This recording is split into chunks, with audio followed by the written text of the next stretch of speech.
Hey everybody, welcome back to Run and Gun. I'm JT, and in this new series, we're going to be breaking down some photographs from other artists, some historical imagery, and taking a look at what equipment they use, how they lit the image, why they made certain decisions. And if you stick around till the end of the video, I'll tell you exactly what you need to do if you want to recreate this classic look. So let's get right into breaking down this image. So I thought it would be great to start off with a portrait because I love portrait photography. And this specific portrait is from a fantastic photographer whose name was Yousuf Karsh. He took this photo of Winston Churchill in 1941. And there's actually a pretty neat story behind this that I really appreciate. Karsh said that Churchill was smoking a cigar. What he did was he got all his camera settings, he ran up, he ripped the cigar out of Churchill's mouth, and he quickly snapped the image before Churchill had a chance to actually react. So Karsh was able to get a very natural, candid-looking portrait by creating a very candid moment and capturing that decisive moment, which is why this is such an amazing photograph. So let's start off by talking about composition. If we divide this image right in half, we have Churchill here, right dead center. And having your subject dead center in a portrait is very common. It definitely works for this image. We also have, what's important here, is a triangle. And you will see in some of the future videos that we do, when you're working with complicated compositions, triangles become very important to highlight certain things, and it makes your eyes bounce around the image. So composition wise, this is a pretty basic image. Let's go ahead and let's talk about lighting because that is one of my favorite parts of this shot. Let's change our color here, and you can see we have a nice light on Winston Churchill's face. We can see that catch light right there in his eyes. That's important to have. It really makes a big difference if you don't have that. Your subject's eyes kind of look glossed over and a little bit dead, and we certainly don't want that. So if we back out here, we can see the light is pretty even all the way from head to toe. You can see down here, he is wearing some very dark striped pants. They look like they're black and white, but they are not underexposed, which I think is important because if they were underexposed, all of this down here would just be a black, dark blob, and there would be no point in even having this part of the image. But there is some nice even lighting, like I said, from head down to toe, which probably means that we were using a very big light source. And the second reason I say we're using a fairly large light source, these shadows are fairly soft. You can see he used loop lighting right here. Not quite Rembrandt, but there's a nice little loop, and it gives some definition to Churchill's mouth, which is great.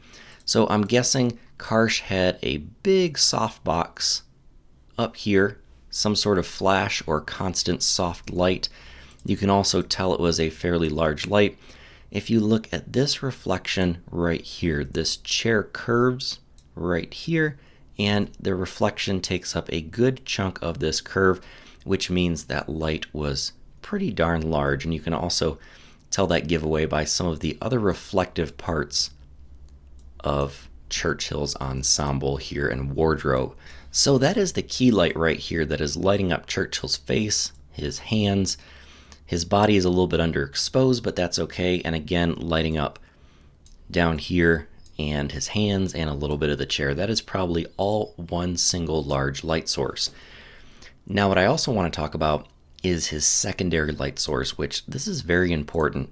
Let's change and get a new color for our secondary light source.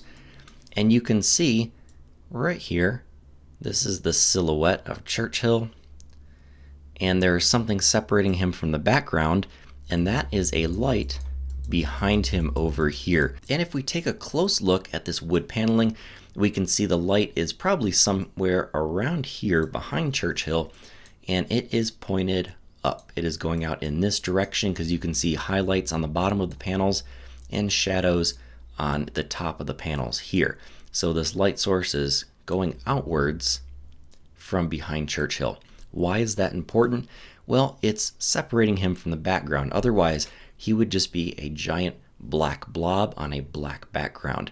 It's also important, you can see this area right here, this area of separation between subject and background.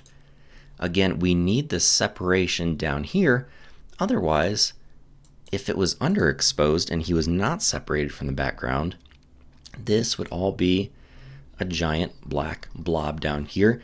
And to put it lightly, that makes Winston Churchill look very large and kind of unflattering. So that's why it's always important to think about how your subject is interacting with the background. In this case, we are separating our subject from our background to make sure that they're interacting with their environment, but they are a separate piece from the environment. And you can tell what is your subject and what is your background. That's important clarity for your audience. So what are some final things that I think are important in this image? I think what Churchill is wearing, whether it was intentional or not, is important. He has these little pocket square going on here. He has a white shirt underneath here. There's something reflective going on right there. And then he also has, it looks like a piece of crumpled up paper going on right there. We have a chain right here. And those are just things that are breaking up all of this underexposed black space, very important. And then we also have this chair down here, which kind of makes this nice diagonal compositional line. So let's actually mark this in red. Talking about our composition, we have that diagonal line all the way from the chair to the arm, following his shoulder up to his face. Remember, we have this strong triangle going on right here. And then Churchill overall kind of makes a triangle. So we have some very strong triangle composition up here. And then I also like that we have this grid system that's going on up here, and that keeps our eye from going outside of the image because we don't want our eye wandering up. We want the eye of the viewer to look around the composition, but mainly get stuck right here around the face and kind of wander around, and then always come back here to the face of our subject. So this is obviously a very busy image. There was a lot of pre-thought that Karsh put into this image before he even snapped it. You can see if I drag down a ruler, our horizon is not perfect, and that's okay because of the story that we were told with the image, how he had to quickly raise his camera, snap the image. The horizon was going to be a little bit crooked, and back in the days of film, cropping was not as easy as dragging and dropping your photo into Photoshop. So lastly, let's take a look at some of the equipment you would need today to recreate this very iconic classic portrait. Let's turn off all of our guides and our markings on this photo and take one last look.